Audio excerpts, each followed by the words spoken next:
কাজী নজরুল ইউনিভার্সিটির সেমিস্টার 3 এর ম্যাথমেটিক্স মেজরের সিলেবাসে কটা পেপার আছে এবং কি কি চ্যাপ্টার্স আছে আর তার সাথে কি কি বই পড়তে হবে, তো সেইগুলো একটু বলে দিই। প্রথমেই আমাদের কেএনইউ সেমিস্টার 3 ম্যাথমেটিক্স মেজরে আমাদের কিন্তু দুটো পেপার পড়তে হবে। কি কি পেপার থাকছে? একটা আমাদের থাকবে এমজেসি 3 পেপার। এমজেসি 3 পেপারটা কি? Real analysis 1। আমরা সেমিস্টার 1 এবং সেমিস্টার 2-তে একটা করে মেজর পেপার পড়তাম, এখানে কিন্তু আমাদের এবারে দুটো করে মেজর পেপার পড়তে হবে, তাই তো? তো এমজেসি 3টা হচ্ছে আমাদের, বা মেজর 3 পেপার হচ্ছে রিয়েল অ্যানালাইসিস 1, একদম নতুন একটা বিষয়। আর এমজেসি 4 এর মধ্যে থাকছে অ্যাবস্ট্রাক্ট অ্যালজেব্রা 1 এবং number theory. Abstract algebra 1 and number theory, ঠিক আছে? প্রথমে চলে আসি এমজেসি 3 পেপারের কথায়। এমজেসি 3 মানে রিয়েল অ্যানালাইসিস 1। এখানে আমাদের কি কি চ্যাপ্টার্স পড়তে হবে, আগে আমি চ্যাপ্টার্সগুলো একটু বলে দিই, তারপরেই চলে আসবো আমরা বইয়ের নামে।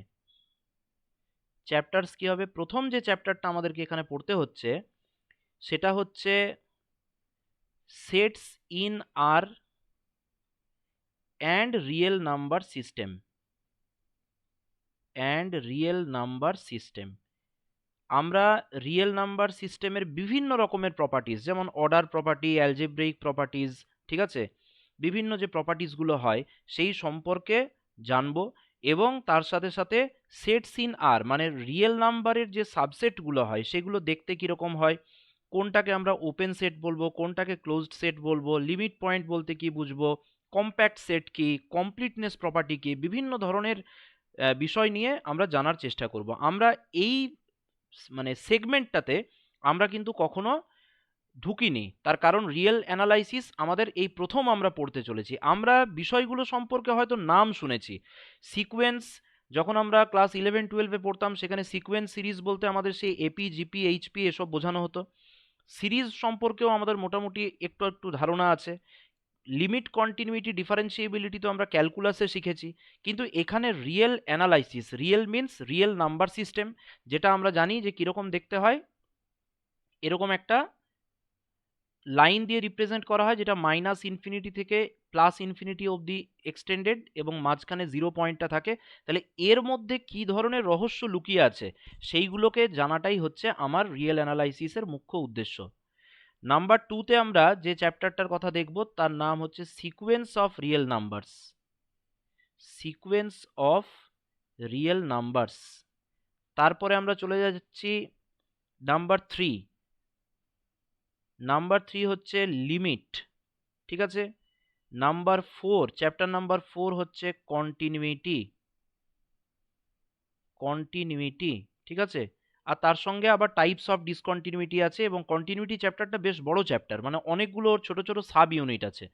একটা কন্টিনিউইটির বিষয় আছে, তারপরে একটাতে আসবে ডিসকন্টিনিউইটি টাইপস, তারপরে আসবে বিভিন্ন রকমের কন্টিনিউইটি রিলেটেড থিওরামস, কন্টিনিউয়াস ফাংশনের বিভিন্ন ধরনের properties, intermediate value property, Bolzano theorem, তারপরে ফিক্সড পয়েন্ট থিওরাম।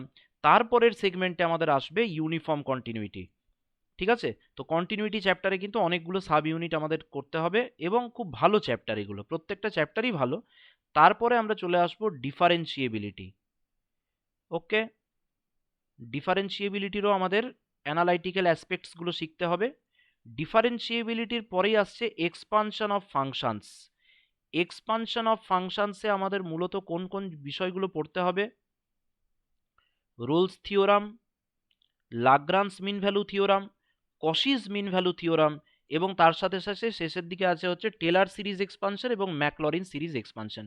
তাহলে মূলত আমরা কিন্তু সিলেবাসটাকে এই 6টা মেন ইউনিটে ভেঙে দিতে পারি। যদিও আমাদের total number of units syllabus show করছে 4টে, কিন্তু 4টে ইউনিট মানে তো আর 4টে চ্যাপ্টার নয়।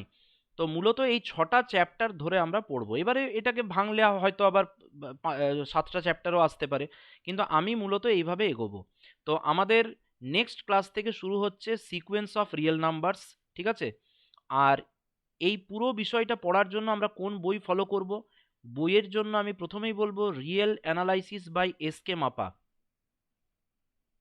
Real analysis by S K Mapa, এই বইটা কিন্তু আমাদের একদম মুখ্য বই হবে। এইটাই কিন্তু আমরা মেনলি পরীক্ষার জন্য পড়ব, এবং এখান থেকেই আমাদের বিভিন্ন থিওরাম, এক্সাম্পলস, এক্সারসাইজ এইখান থেকে আমরা করার চেষ্টা করব। এছাড়া আমরা একটা ব্যাকআপ হিসেবে আরেকটা বই রাখবো, যেটা হচ্ছে real analysis, real analysis by Bartle Sherbert, এটা রাখতে পারি। এছাড়া যদি এটা মনে হয় যে না আমার পক্ষে সুটেবল হচ্ছে না, তাহলে তার পরিবর্তে আমি আরেকটা ভালো বই বলে দিচ্ছি, real analysis by Malik Arora.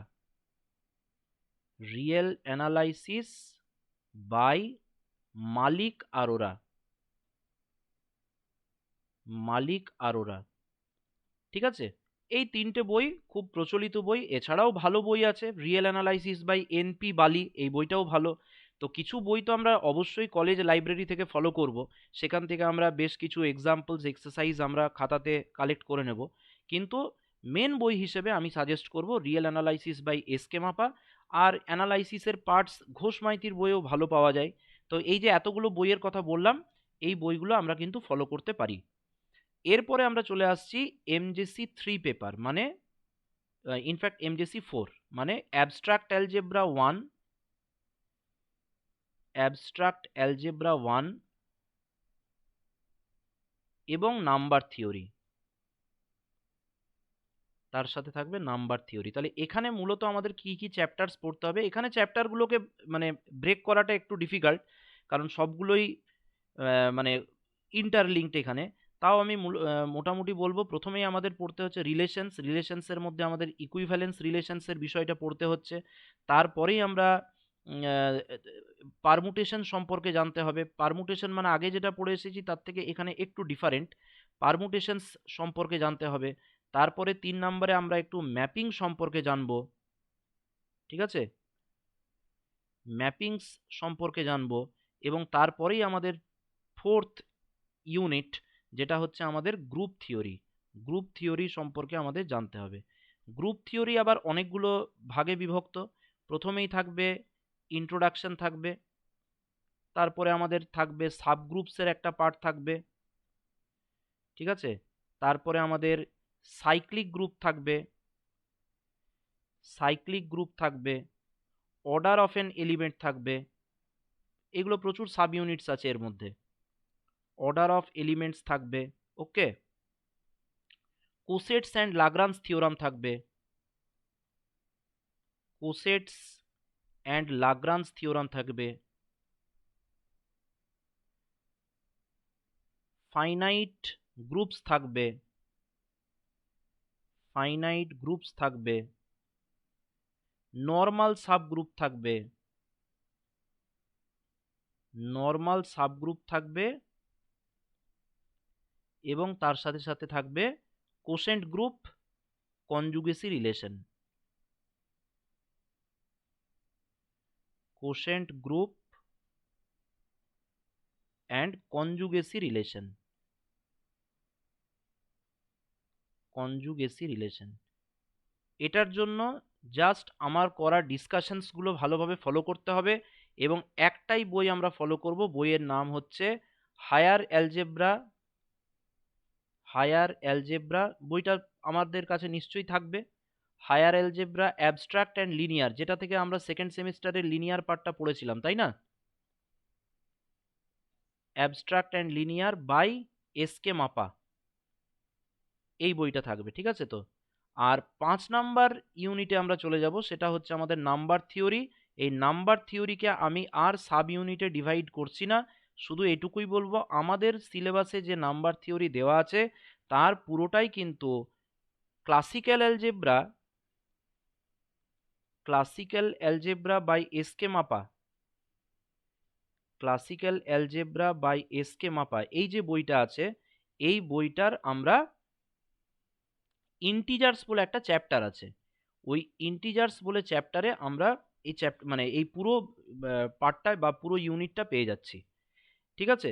আমি খুব বেশি বইয়ের নাম এই কারণে বলছি না, কারণ নাম্বার থিওরির অন্য কোনো বই পড়ে আর খুব একটা লাভ হবে না। এসকে মাপার বইয়ে যে সমস্ত জায়গাগুলো লেখা আছে সেইগুলো থেকেই পরীক্ষায় প্রশ্নগুলো আসবে। আমাদের কাজ হবে সেটাকে কত দ্রুত, কত ভালোভাবে, কত সুন্দরভাবে বুঝে পড়ে আমরা বিষয়টাকে কনসেপ্ট ক্লিয়ার করে রেডি করতে পারছি। ঠিক আছে? খুব বেশি তাড়াহুড়ো করতে গিয়ে দেখা গেল যে মানে জাম্প করে ফেললাম কোনো জায়গা, ঠিকঠাক ভালোভাবে কনসেপ্টটা ক্লিয়ার হলো না, তখন কিন্তু আমাকে বিপদে পড়তে হতে পারে। বারবার বলছি, এই ধরনের বিষয়গুলোতে কিন্তু প্রচুর থিওরাম আছে। রিয়েল অ্যানালাইসিসের ক্ষেত্রেও, নাম্বার থিওরিতেও, অ্যাবস্ট্রাক্ট অ্যালজেব্রার প্রত্যেকটা পার্টেও থিওরামগুলো কিন্তু বোঝার বিষয় আছে, এবং থিওরাম মুখস্থ করে কিন্তু লেখা যাবে না। থিওরাম বুঝে বুঝে নিজের ভাষায় লেখার একটা প্রবণতা তৈরি করতে হবে। আমাদের মূল কাজ হবে আগামী এই কয়েক মাসে এই মানে লেখার যে দক্ষতা, সেটা যাতে আমার ডেভেলপ করে, সেই প্রচেষ্টাটা আমরা করব। ঠিক আছে? তো এই ছিল ব্যাপার। আর দুটো পেপারের পরীক্ষা স্বাভাবিকভাবে, এটা তো আমাদের জানাই আছে যে আমাদের রিটেন হবে 70 নাম্বারের। কোয়েশ্চেন প্যাটার্নের কথা বলছি, রিটেন হবে 70 নাম্বারের, তাহলে এমজেসি 3তেও তাই, এমজেসি 4এও তাই। 70 নাম্বারের রিটেন থাকবে, ইন্টারনাল অ্যাসেসমেন্ট থাকবে 30 নম্বরের। টোটাল আমাদের 100 নম্বরের পরীক্ষা, তাহলে টোটাল 100 + 100 মানে আমাদের 200 নাম্বারের কি করতে হবে, পরীক্ষা দিতে হবে। এখন এই যে 70 নাম্বারের ভাগটা থাকে, এটা তো আমরা পরীক্ষা দিয়ে দিয়ে আমাদের তো অভ্যেস হয়েই গেছে। 1 নাম্বারে কটা থাকে? 1 মার্কের 5টা কোয়েশ্চেন থাকবে, 5 মার্কস, আউট অফ 8, 8টার মধ্যে 5টা করতে হয়। 2 নাম্বারে থাকবে 2 মার্কসের 10টা কোয়েশ্চেন, ঠিক আছে, 20 আউট অফ 14। 3 নাম্বারে থাকবে 5 মার্কসের 5টা কোয়েশ্চেন, 25 আউট অফ 8। এবং 4 নাম্বারে থাকবে 10 মার্কসের, 10 মার্কসের 2টো কোশ্চেন, আউট অফ কত, মানে এটা হচ্ছে তাহলে 20 আউট অফ 3। তাই তো? তাহলে পুরোটা যদি যোগ করি, আমাদের এটা মুখস্থ হয়ে গেছে যে এটা 70 নাম্বার দাঁড়াবে। তাই তো? তাহলে আমাদের মূল টার্গেট কি থাকবে? 25 নাম্বার তো শর্ট কোশ্চেন, এই শর্ট কোশ্চেন যাতে কোনো মতে ছাড়া না যায়। ঠিক আছে? রেগুলার বেসিসে যদি আমরা একটু মনোযোগ দিয়ে ক্লাসেসগুলো করি, তাহলে কিন্তু কোনো অসুবিধা হবে না।